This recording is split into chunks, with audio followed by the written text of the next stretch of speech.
नमस्कार सर्वांना, कसे आहात तुम्ही सर्व? मस्त ना? नयन कलाकृतीमध्ये आपलं सर्वांचं मनपूर्वक स्वागत आहे. आजची आपली रेसिपी आहे बघा, बोंबील बटाटा असा झणझणीत आणि चमचमीत अशी मी भाजी बनवलेली आहे बघा. याची ग्रेव्ही बनवली आहे बघा तुम्ही. ही ग्रेव्ही तुम्ही भातासोबत, भाकरीसोबत, कशाही सोबत तुम्ही खाऊ शकता. चला तर मग ही बोंबील आणि बटाटा ग्रेव्ही मी कशी बनवलेली आहे ती चला आपण पाहूयात. मी 130 ग्रॅम बोंबील इथे कट करून घेतलेले आहेत. म्हणजे एका बोंबीलचे 2-3 तुकडे असे करून घेतले आहेत. म्हणजे 1-1.5 इंचामध्ये असे कट करून घेतलेले आहेत. आणि इथे बघा असा मध्यम आकाराचा मी बटाटा घेतलेला आहे. आता हे बोंबील बघा मी इथे कोमट पाण्याने धुवून घेत आहे. म्हणजे जास्त असं कड आलेलं पाणी नाही घ्यायचं, उकळलेलं कोमट पाण्याने 2-3 वेळा आपण असे धुवून घ्यायचे आहेत. हे बघा चांगले असे धुवून घ्यायचे चोळून चोळून. म्हणजे कोमट पाणी घेतलं आहे मी, म्हणजे आपल्या हाताला सोसवेल असं. जास्त गरम पाणी नाही. बघा ही सगळी धूळ वगैरे निघून जायला पाहिजे, कारण ना हे बोंबील असतात ना ते कुठे असे वाळूमध्ये वगैरे सुकत घालतात ना. असे वरती दोरीला सुकत घातले तर काय एवढी त्याची हे लागणार, तरी पण धूळ माती वगैरे असते ती चांगली जायला पाहिजे. बघा तुम्हाला दिसत पण असेल इथे. हे बघा कशी धूळ आहे बघा इथे, म्हणजे मातीसारखं. आणि वाळू वगैरे निघून जायला पाहिजे त्याची, अशी घाण चांगली निघून जायला पाहिजे. 2-3 वेळा चांगले मी धुवून घेणार आहे. हे पहा 2-3 वेळा पाण्यातून धुवून मी इथे पाण्यात ठेवून दिलेलं आहे. 2-3 मिनटं आपण पाण्यामध्ये तसंच ठेवून द्यायचे आहेत. आणि सर्व ना पोटातली घाण बिन काढून टाकायची, त्याची काळी घाण असते ना ती सर्व काढून टाकायची. ही बघा आता 2-3 मिनटं मी पाण्यातच घालून ठेवणार आहे. आता बघा आपण हा बटाटा घेतला आहे, तर बटाट्याची मी साल काढणार आहे. तुम्हाला जर सालीसकट बटाटा घालायचा असेल तर तुम्ही सालीसकट बटाटा घालू शकता. सालीसकट पण बटाटा घालून ही बटाटा बोंबीलची रस्सा खूप छान होतो. त्यामध्ये बघा तुम्ही वांगंसुद्धा एखादं घालू शकता, मोठं वांगं असतं ते. आणि वांगं घालून तर एकदम अप्रतिम लागते भाजी. पण माझ्याकडे कसं आज वांगं नाही आहे, त्यामुळे वांगं घातलं नाही मी. आज मी बोंबील बटाट्याचाच रस्सा बनवणार आहे. बघू शकता आता ही सालं सर्व मी ना काढून घेते. हे पहा बटाट्याच्या मी अशा मध्यम आकाराच्या फोडी करून घेणार आहे.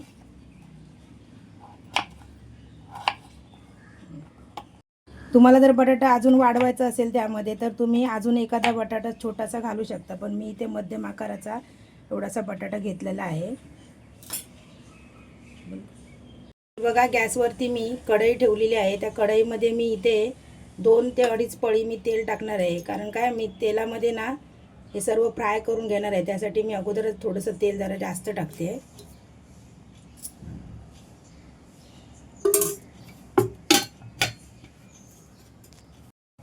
आता आपण त्यामध्ये बघा बटाटे ना थोडेसे असे फ्राय करून घ्यायचे आहे त्या तेलामध्ये. हे बघा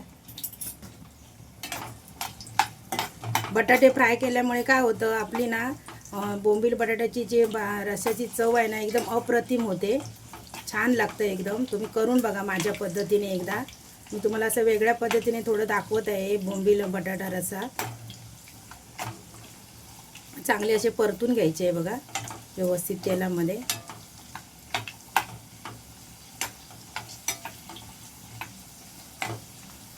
आणि अगोदर बटाटे मी अगोदर असे बटाटे हे करून घेतले, कारण थोडे शिजायला पण पाहिजे बटाटे.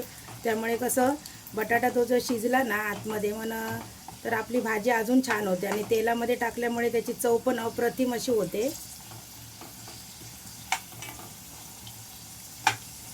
मी 2 ते 3 मिनटं फक्त हे बटाटे मी फ्राय केलेले आहेत तेलामध्ये. आता मी ना काढून घेते एका प्लेटमध्ये.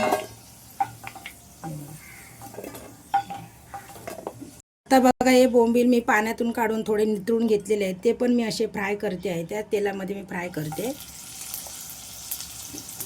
हे पण मी 2 ते 3 मिनटं अशी मी फ्राय करणार आहे. हे पण असे ना बोंबील फ्राय केले ना तर खूप छान असे लागतात. चव त्याची एकदम दुप्पट होते. आपण असेच टाकण्यापेक्षा असे फ्राय करून तेलामध्ये टाकलात ना बोंबील रस्सा करताना तर खूपच छान होते, चव मस्त होते याची.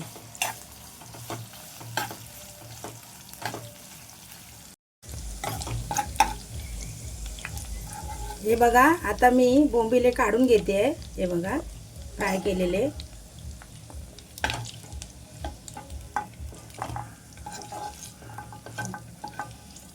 आता बघा मी त्याच तेलामध्ये आता बारीक करून एक कांदा मी घेत आहे मध्यम आकाराचा. याच्यामुळे थोडासा कांदा जरा जास्त टाकला ना तर अजून छान एकदम मस्त अशी त्याची ग्रेव्ही तयार होते आणि छान लागतो ते.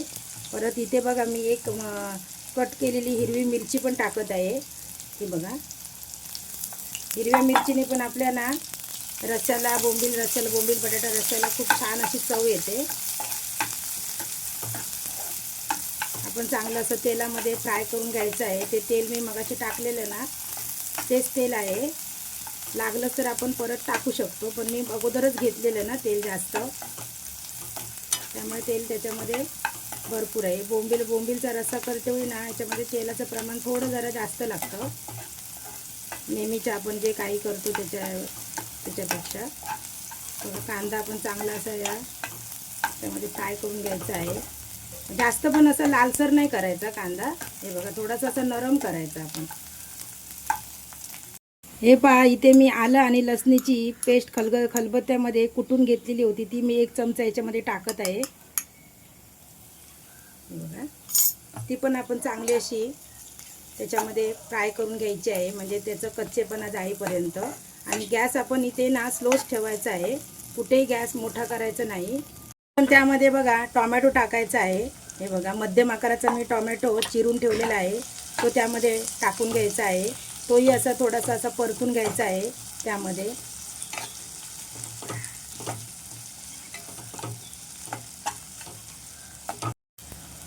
आता आपण त्यामध्ये बघा पाव चमचा हळद घालून घेऊया.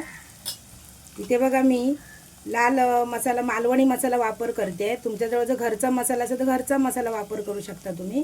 मी इथे मालवणी मसाल्याचा वापर करते. 1 चमचा, 1 ते 1.5 चमचा घेणार आहे मी मालवणी मसाला. आणि त्यामध्ये बघा मी इथे अर्धा चमचा काश्मीरी लाल घेते कलर येण्यासाठी. आणि इथे बघा, आता इथे बघा मी गरम मसाला टाकत आहे अर्धा चमचा. आणि आपण चांगले मसाले व्यवस्थित असे त्यामध्ये चांगले असे परतून घ्यायचे आहेत.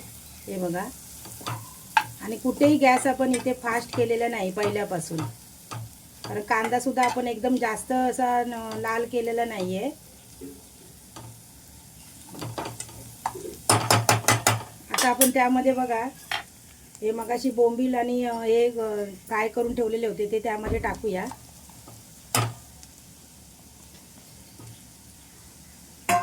आणि चांगले बघा मिक्स करून घेऊया त्या मसाल्यांमध्ये व्यवस्थित असे. पण ते शिजायला द्यायचं आहे 10 मिनिटं.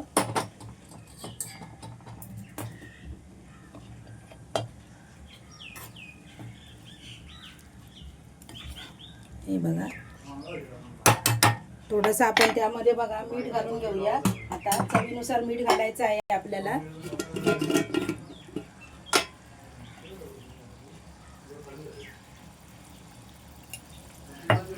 मीठ घालून थोडीशी आपण 2 ते 4 अशी कोकमं घालायची आहेत. आपण टोमॅटो घातलाय तरी पण आपण कोकमं घालायची, कारण कसं त्याचा वास असा उग्र येतो ना, त्यामुळे कोकमं टाकली ना की त्याला 3 ते 4 मी कोकमं टाकलेले आहे त्यामध्ये. तुम्ही इथे बघा, आता जर कैरीचा सीझन आहे, कैरी पण तुम्ही टाकू शकता कापून. चिंचेचा कोळ टाकतात काही जण त्याच्यामध्ये, चिंचेचा कोळ पण टाकू शकता तुम्ही. मी इथे आमसूल टाकलेत, आम्ही कोकम बोलतो त्याला. आता मी अशी गॅसवर झाकण लावून 10 मिनटं झाकण लावून मी इथे शिजायला देते. मध्ये मध्ये आपण चेक करायचं. हे पहा, आपला बोंबील बटाटा रस्सा आपला तयार झालेला आहे. हे बघा, 10 मिनटामध्ये मी 2 ते 3 वेळा चेक केलेला आहे. आपण आता बटाटा शिजला काय परत बघूया. हे बघा, बटाटा छान शिजलेला आहे. हे बघा, आणि बोंबील पण आपले चांगले शिजलेले आहेत, कारण आपण अगोदर फ्राय वगैरे केलेलं होतं, त्यामुळे कसं ते 30 ते 40% अगोदर शिजलेले होते. हे बघा, आता आपण त्यामध्ये कोथिंबीर टाकूया.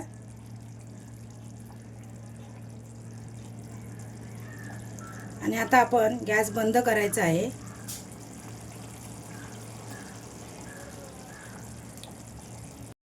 अशा प्रकारे बघा आपला बोंबील बटाटा असा झणझणीत आणि चमचमीत असा रस्सा तयार झालेला आहे. ही बोंबील आणि बटाटा तुम्ही भाकरीसोबत भातासोबत खाऊ शकता. तांदळाची भाकरी, ज्वारीची भाकरी, कुठची भाकरी तुम्ही खाऊ शकता त्याच्याबरोबर. खूप छान असा सुंदर असा मस्त झालेला आहे. माझी जर तुम्हाला ही रेसिपी आवडली असेल तर एक लाईक मला जरूर करा आणि अजूनपर्यंत चॅनलला सबस्क्राईब केलं नसेल तर चॅनलला सबस्क्राईब करा. व्हिडिओ संपूर्ण शेअर करा. व्हिडिओ संपूर्ण पाहिल्याबद्दल मनापासून धन्यवाद.